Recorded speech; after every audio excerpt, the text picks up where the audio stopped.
കർത്താവിനോട് നെഞ്ചുരുകി പ്രാർത്ഥിച്ചുകൊണ്ടേയിരുന്നു. അവനെന്റെ ഹൃദയത്തെ മുറിവേൽപ്പിക്കരുതേ എന്ന്.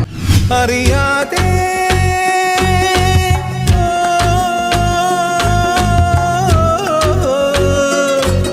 കഥ നാട്ടിലാരുമേ അറിയാതെ, കാറ്റുപോലും അറിയാതെ, അവൾ പോലും അറിയാതെ മണിമാളികയോടി കേറിയതെന്ത് കൊതിച്ചാൽ. അവളെ കാണണമൊരു കുടി കാണണമെന്നൊരു തോന്നല് കൊണ്ടാണ്.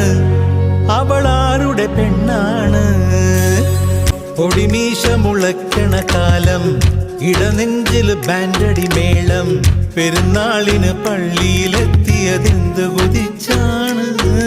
അന്നാ വഴി വരവിന് കാരണം അവളുടെ കരിനീല കണ്ണ്. അവളൊരു ക്രിസ്ത്യാനി പെണ്ണ്.